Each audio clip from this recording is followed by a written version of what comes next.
So, what is a fact? Well, a good place to start would be the beginning. Before creation has happened, we have something that exists. It's God or potential or consciousness. Whatever you want to label it as, it doesn't really matter for this model. The point is, before creation has happened, there is something. Let's call it is. Now, this is, it can either create or it can continue in the state that it currently is in. Now, if nothing has been created, then there's no time, there's no anything. So if it decides to continue in this state, it doesn't really matter for how long. Once it decides to create something, now we have creation. We have is that has become definable, it's become definite. Now, when we have creation and the laws that make up creation, we are going to have what hasn't been created and the laws that don't make up creation. Now, through some mechanism or process that I'm not particularly sure about, we eventually get to conscious observers who can observe the universe. They are obviously a part of the universe because everything comes from this point, but they are separate in that they have their own personal consciousness. They have their own conscious interpretation or perspective of the universe. Now, these conscious observers are capable of looking at what is and what is not. So when we talk about what is, we're talking about facts. What is true? What can be verified? Now, for most conscious observers, this is not important. For a dog or a cat or a dolphin who are really intelligent, what a fact is not particularly important because they just respond to their biological stimulus and behave in the nature of how they are meant to behave, I suppose. But with human beings, we are very consciously aware of the truth and trying to apprehend what the truth is. Now, that brings us to these next two parts. So, there are lots of types of facts, but I've put them into two categories just so it's a bit simpler. First of all, we have universal facts. Now, when people talk about the universe, they often suggest that what makes up the universe is these mathematical quantities. It's a logical system of maths, which would be kind of the fabric of the universe or the laws of creation. And when we talk about that, what we're really talking about is things like size or quantity or speed. And how we determine this is through the measurement of physical reality. So these types of facts are based upon our collective understanding. If someone gets a thermometer and says, look, it's 20 degrees, and then another person takes a thermometer and it also says 20 degrees, well, then we collectively understand that the temperature is 20 degrees through some equipment and our own faculties that we have. So whether a human being exists or not, we would say that these things are objective. There are stars and planets and they move and they have mass and size and speed, and that is what we talk about with universal facts. This isn't very controversial. Most people agree with this stuff, that there is a physical world that we can measure. Where it becomes a bit more of a debate is through the human facts that we have. So how do we determine human facts? Well, this is all based upon language, and language has definitions. This is the foundation of how we, as human beings, try to interpret reality. We create terms, well, we create sounds. Those sounds are terms that define things. Now, those definitions are based upon collective agreement. So before you even have a discussion, you need to be using terms that you have collectively agreed upon, so it's easier for you to determine what the truth is. If I call a table a chair, but you call a chair, well, it's kind of hard for us to determine the nature of these concepts and how they relate to our physical reality. We need to first agree upon what it is that we're discussing and how those definitions are used to determine physical reality. So we talked a little bit about how to verify things. When it comes to universal facts, well, you've got equipment, you've got things that measure stuff, and if that measurement works here and it works with this machine and that machine and it says the same measurement, well, then we're all good. Everyone can agree. We also have our own innate faculties, so our senses and the ways that human beings themselves can interpret the world. We look at the machine, we can count, we can touch things and operate within the physical world in that way.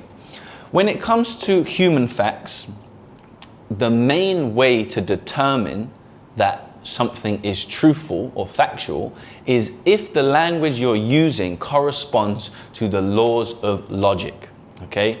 Now, the laws of logic are pretty simple. It's basically a thing has a definition and it can't be true or false. It is either true or it's false. So these are the three things that we use to build upon when we use our language to determine what truth is.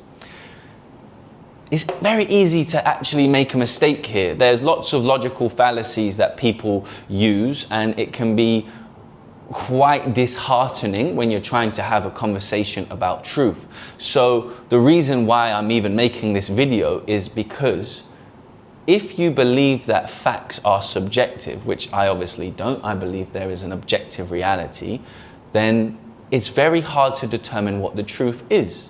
If my logic, which I believe is based upon objective reality, is different from your logic, then how can we have a discussion? If my definitions, which I believe we've collectively agreed upon, is different from your definitions, then how can we have a discussion? So that's the main point of this, really. And that brings me to some objections that people would have with this model. So firstly, I'm obviously assuming there's a creator. I'm not assuming this because I'm particularly religious. It's more just because of the logic behind creation itself. So you have things like the argument from contingency or the argument from actualization. I just think it makes sense that there is something in the beginning. Otherwise, how can you have creation without a creator?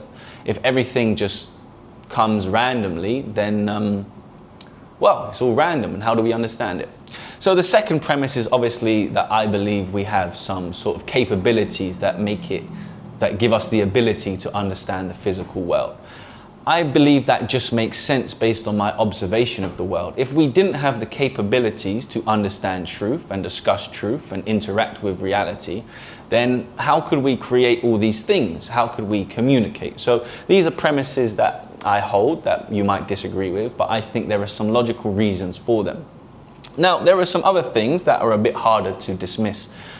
With simulation theory, people would say that, well, everything's a simulation, so how do you know that there's not a different universe and a different set of rules? That's fair enough, but what I would say is if you woke up from that simulation, you would still be faced with the same questions. Why am I here? Who created it? And how can I know what's true or not? So I don't really think that's particularly important. Now, multiverses, that is very hard to really discuss, let alone disprove or prove. What I would say is that when it comes to multiverses, it kind of suggests that you would have multiple creators creating their own different universes. And if you have multiple creators that are all external beyond reality or beyond creation, the physical world, or beyond time, well, then they would all be of the same essence, but all have different logical laws and different truths about them, which wouldn't really correspond with the nature of how we define the creator. Now, that's a whole different topic that we would have to get into later. That's its own video, to be honest. But that's quite hard to dismiss. Another thing that people talk about are interdimensional aliens. So what if you had a species or an organism that viewed the world completely differently from how human beings do? And that's a fair enough point, but what I would say is that wouldn't negate universal facts. They would still operate in the same universe and they're still bound by the same laws, but their human facts would obviously be alien facts, and they would have a different perspective or interpretation of how to assess physical reality. It doesn't negate this, It just makes the rules that we use to determine reality different from theirs. But I would suggest that even within those rules, there would be things that relate and correspond, and there could be mutual understanding if we could communicate. So that's what a fact is. Like I said, the reason why I'm making this video is because when you look at the world outside today, there are lots of conversations and debates about whatever. And they're very difficult to watch because lots of people don't even agree on definitions. They don't agree on what the world is. They don't agree on how we should communicate and the laws of logic that we should use. That makes it almost impossible to agree, to find truth, to search for an understanding of the universe and physical reality that we can all adhere to and use to operate and interact with it in a way that benefits us. So, before you search something and discuss something and determine truth, I think this is a very good place to start, which is, how do I know that this is a fact? How do I know that what I'm saying is true? Thanks for listening.